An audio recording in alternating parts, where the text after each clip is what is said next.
Alzheimer's disease was described for the first time in 1907 by the German psychiatrist Alois Alzheimer.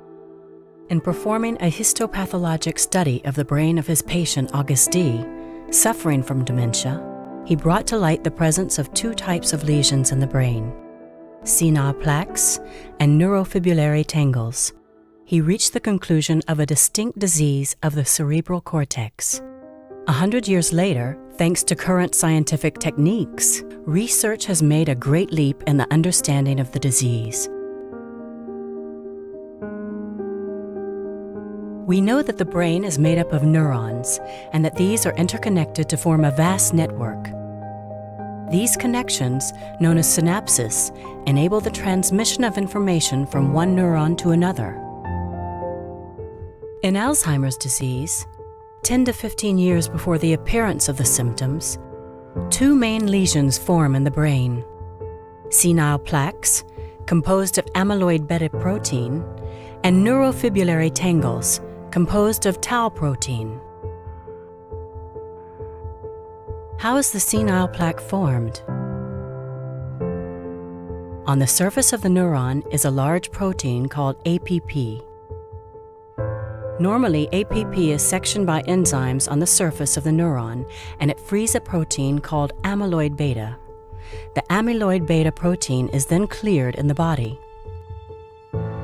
In the case of Alzheimer's disease, there is an imbalance.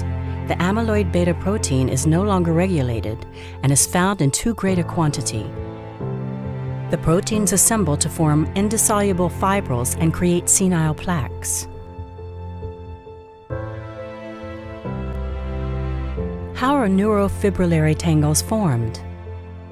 When a neuron communicates with another, a signal goes from the body, known as soma, to the synapse to transfer the information. The signal passes through the skeleton of the neuron composed of microtubules. These microtubules are stabilized by normal tau protein.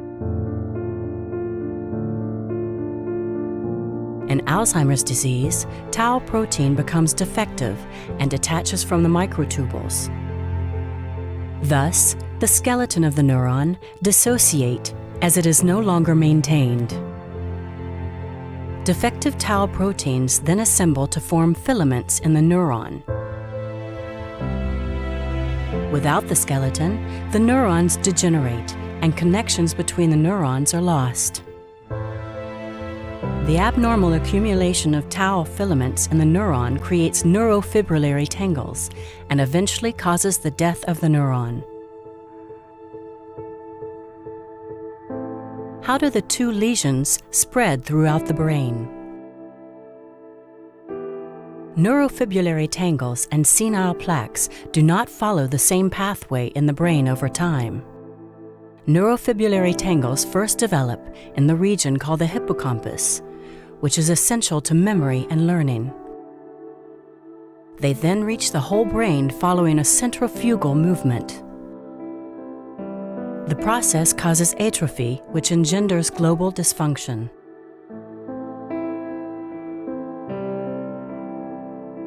The progression of the lesions corresponds with the symptoms of the disease, which begin with memory problems, followed by problems of language, recognition, and incapacity to perform gestures. Senile plaques develop differently. They are initially observed in the cortex, secondly in the hippocampus, and then the senile plaques reach the whole brain following a centripetal movement. Their progression does not correspond to the symptoms of the disease. But numerous questions remain unanswered. We know that the presence of the two cerebral lesions is necessary to develop Alzheimer's disease, since one does not come without the other. But which lesion comes first? Neurofibrillary tangle or senile plaque? The answer is still under debate. Many clinical trials destined to reduce senile plaques in the brain have failed. In fact, reducing them is not sufficient to eradicate the disease. It has now been suggested that well before formation of senile plaques, smaller forms of amyloid beta called oligomers appear to be toxic for neurons, disturbing their communication when they fix onto synapses. It would appear that the toxic oligomers and their accumulation in senile plaques are at the origin of neurofibrillary tangles, which in their turn are responsible for symptoms. The relationship between amyloid beta protein and tau protein is still little understood. What is the exact sequence of molecular mechanisms leading to the development of dementia? What is the role of genetics and environmental risk factors in the appearance of the disease? Scientific research is essential in answering these questions. Thanks to researchers, Alzheimer's disease is better and better known in its complexity, and new avenues raise real hope for the eradication of this devastating disease.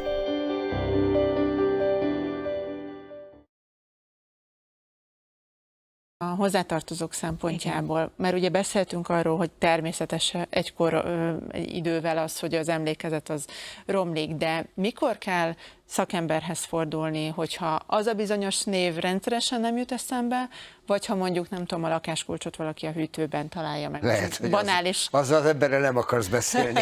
Most banális példákat mondtam, de ilyeneken látják a családtagok, hogy valami gond van.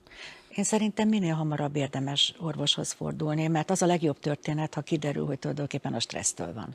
Vagy a rengeteg pszichés terheléstől, ami az utóbbi időben érte azt az illetőt, és szétesett, nem tud megfelelően koncentrálni, nem tud odafigyelni a dolgaira, mert akkor csinál ilyet, hogy beteszi a hűtőszekrénybe a kulcsot.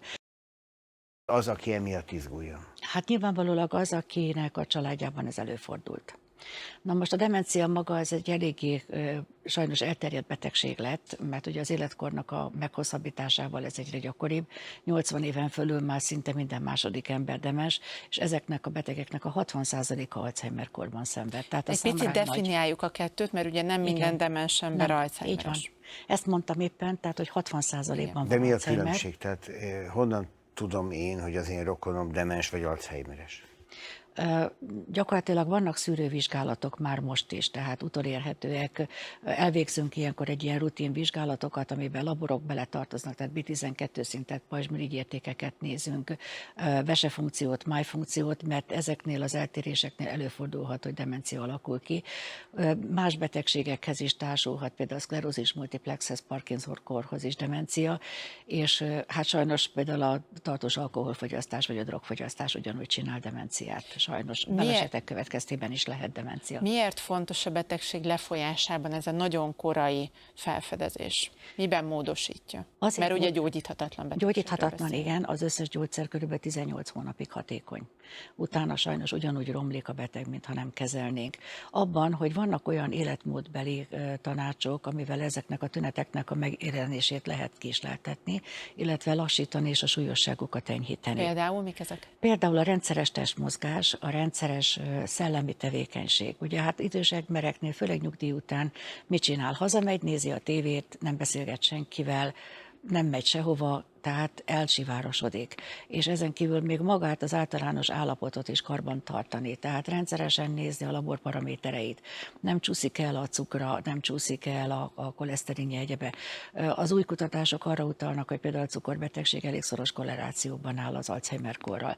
Tehát nagyon fontos, hogy például egy kezdődő vagy kicsit magasabb cukorértéket is kezeljünk. Ha valakinek megállapítják, hogy ez a mi lesz másnap kérdés, hogy van egy ilyen hajlama, de egyébként tök jól van, neki semmi baja nincsen. Ez benne van.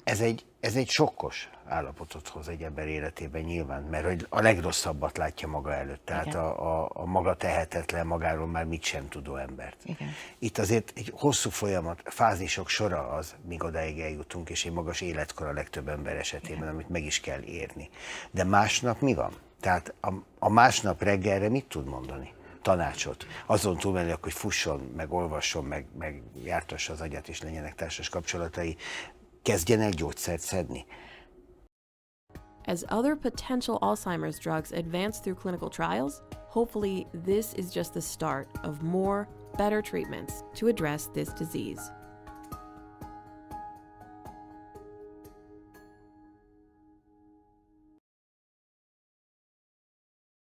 Some evidence suggests that amyloid removal slows disease progression in Alzheimer's disease.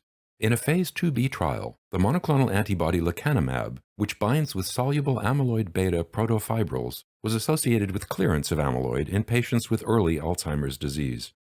In this phase 3 multicenter double-blind randomized placebo-controlled trial, 1,795 adults 50 to 90 years of age with early Alzheimer's disease. Az Alzheimer kóros betegeknél egy kóros fehérje felszaporodik a szervezetben, és ez le tud rakódni az agykérekben, és szétrombolja gyakorlatilag az idegi kapcsolatokat. És ennek a kóros fehérjének a megléte, illetve a szintjének a megemelkedése már 10-15 évvel korábban is kimutatható. Erre már voltak korábban is diagnosztikai eljárások, de sajnos egy fájdalmas vizsgálattal, egy geniszcsapolással lehetett ezt megállapítani, tehát agyvízből lehetett ezt diagnosztizálni. Ez a módszer egyébként Magyarországon is létezik hozzá, férhető is, de hát ez egy ilyen eléggé fájdalmas dolog. A jelenlegi pedig annyi, hogy egy sima vérvétel, semmi több, ebből tudják meghatározni ennek a kóros fehérjének a szintjét, és gyakorlatilag egy jelzőértékű, hogy 10-15 éven belül várható, hogy beteg lesz, 97%-os biztonsággal.